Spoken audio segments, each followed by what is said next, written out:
2 months ago, you never imagined yourself standing at the altar, heart racing, wearing a white gown that felt too heavy for your trembling shoulders. Everyone's eyes were on you, but the only gaze that mattered was his. John Jungkook, your best friend Nancy's brother.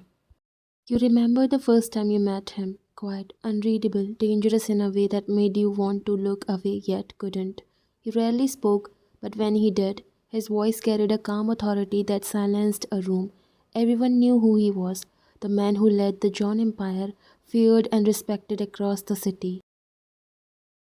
Nancy never liked to talk about his business, but you heard enough whispers to know he was not just a businessman. So when your father's company went bankrupt and Jungkook offered a solution, a marriage proposal that sounded more like a deal, you were torn between fear and gratitude. It's just marriage, not a sentence, he had said with a faint smirk, standing tall before your trembling figure. You'll be safe with me, that's all you need to know. You agreed for your family's sake, but the moment you became Mrs. John, you realized there was no safe around a man like him, only uncertainty.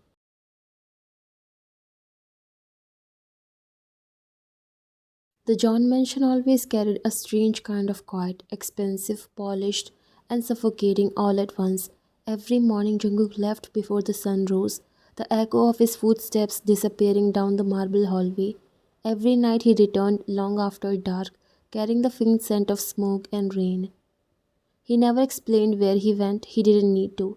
You had stopped asking long ago, and yet, no matter how late it was, he always found you in the same place, the garden behind the mansion, where the fountain's steady rhythm was the only sound that dared to exist. You liked that spot. It was the one part of the house that didn't belong to his world. Tonight the air was cool and heavy with the scent of wet grass. You sat on the edge of the stone fountain, tracing your finger along the water's surface when a deep voice cut through the quiet. Still afraid of me, Mrs. John. Your heart jumped before your body even reacted. You turned sharply, your breath catching when you saw him standing at the end of the path. The moonlight washed over him, black shirt, sleeves rolled to his forearms, eyes unreadable. I didn't hear you come in, you murmured. He tilted his head slightly, hands buried in his pockets. That doesn't answer my question. What question? You asked, even though you had heard him clearly.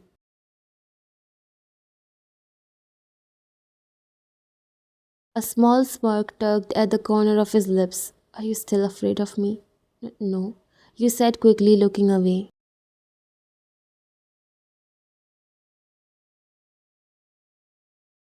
A low chuckle left him, quite amused and somehow warm. He took a few slow steps toward you, the sound of his shoes soft against the stone.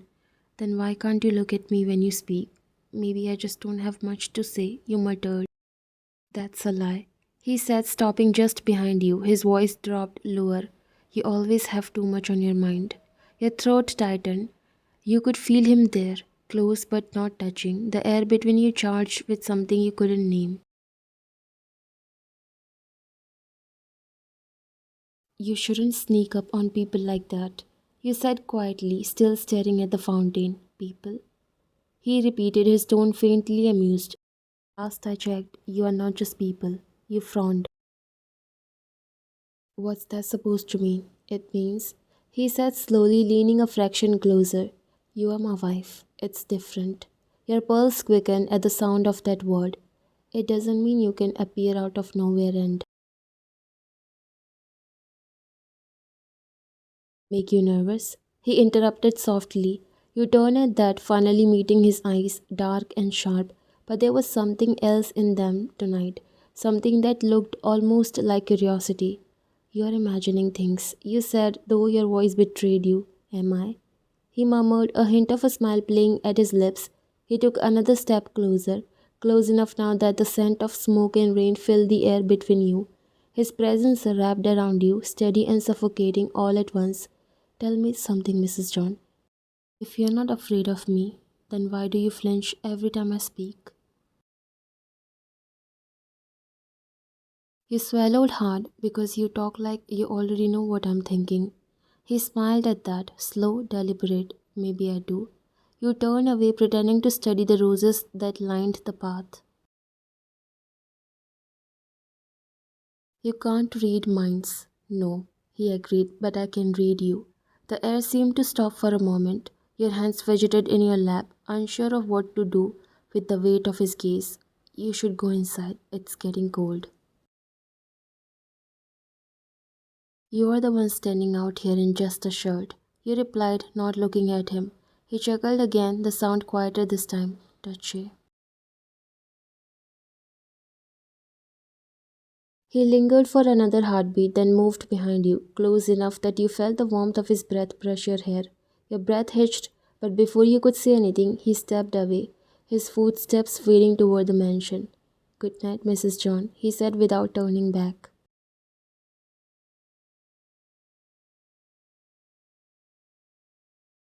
You stared at the fountain long after he disappeared inside. The moonlight shimmered on the water's surface, your reflection trembling, unsure, restless, alive. And for the first time, you wondered if it was fear that made your heart race around him or something far more dangerous. The John mansion was quieter than usual that week. Jungkook had gone for 3 days. Business, he had said in his low, steady tone. You stopped asking what that meant.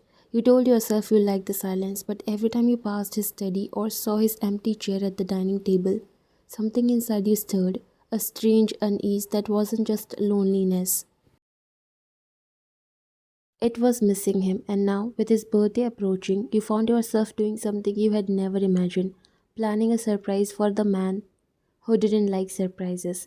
You had been careful, you made sure the staff didn't tell him. You ordered his favorite wine, asked the chef to bake a cake with coffee and dark chocolate, the only flavor he had ever finished to the last bite, and arranged for the dining hall to be decorated simply but elegantly. Nancy had come over to help, as always bringing her chaos and teasing energy with her.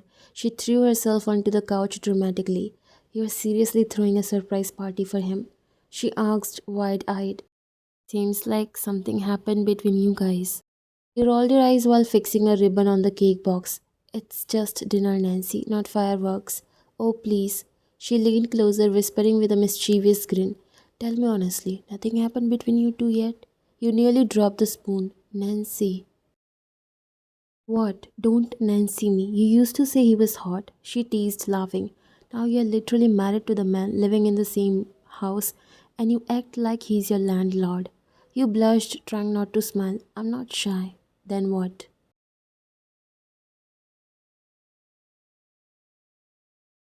You hesitated, your eyes drifting to the window, the garden where Jungkook often stood smoking silently, lost in his thoughts. Maybe I'm just scared, not of him, just what he could make me feel. Nancy's teasing smile faded. She studied you for a long second, then sighed. He's intense wine, but he's not heartless. I've never seen him care for someone the way he does for you. You frowned. Care? He barely talks to me sometimes.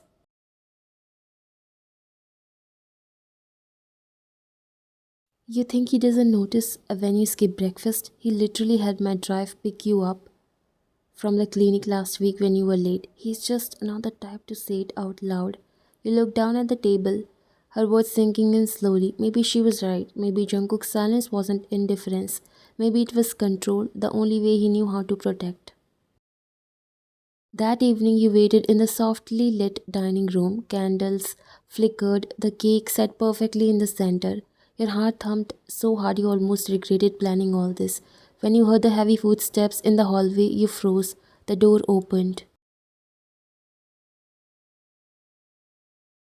Jungkook stepped in wearing a black shirt again, his hair slightly messy, his gaze sharp until it softened upon seeing you. What's all this? He asked quietly, taking in the room. You smiled nervously. Happy birthday. For a moment, he didn't move. He just looked at you, really looked, as if he was trying to read your thoughts. You remembered? He murmured. Of course I did. You replied a bit defensive. I'm your wife. That made him chuckle. You say that like it's a job title.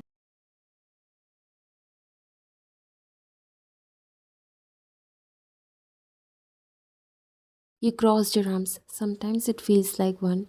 He stepped closer, his voice dropping lower, and yet you do it so perfectly.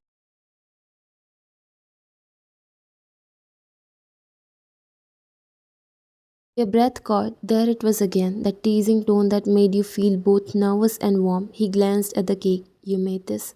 With Nancy's help.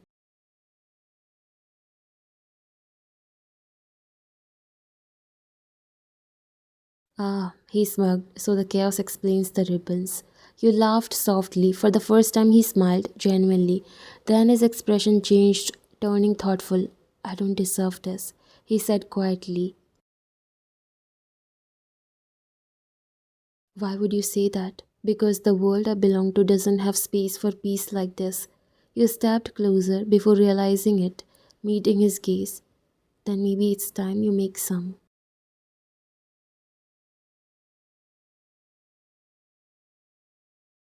Something flickered in his eyes, surprise, admiration, and something deeper. He didn't say anything more.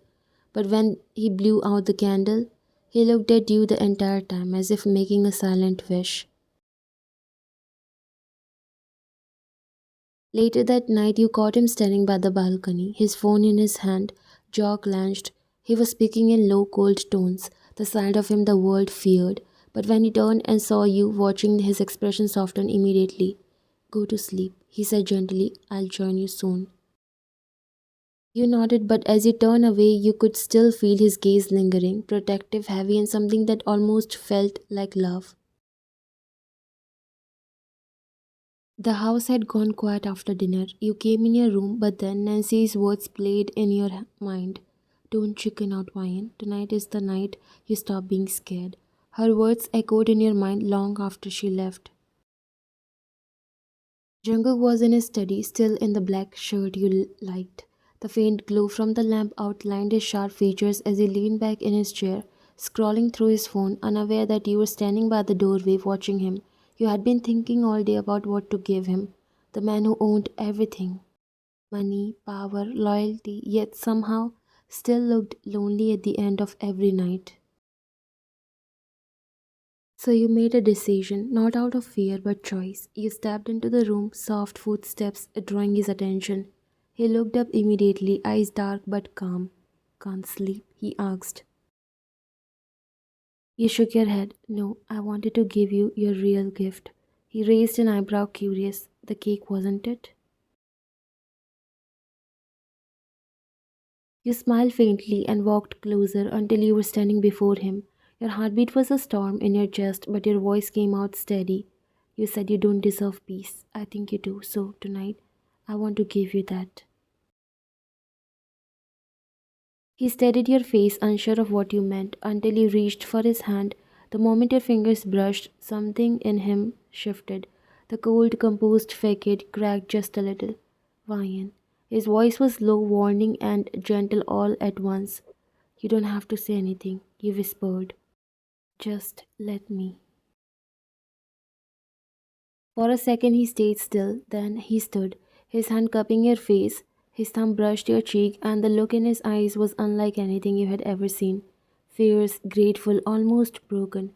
When he finally kissed you, it wasn't rough or demanding. It was slow, like a man tasting something he never believed he would be allowed to have.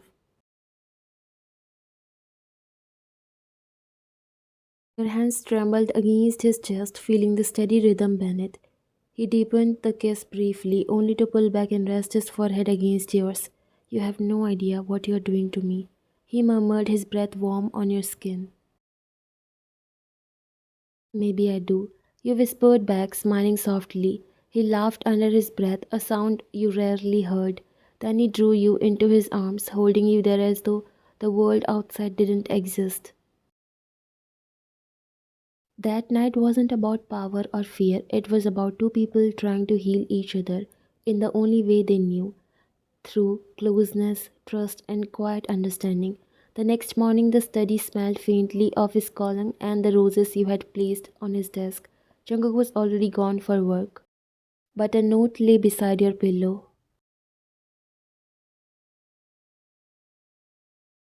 You are the only gift I have ever wanted.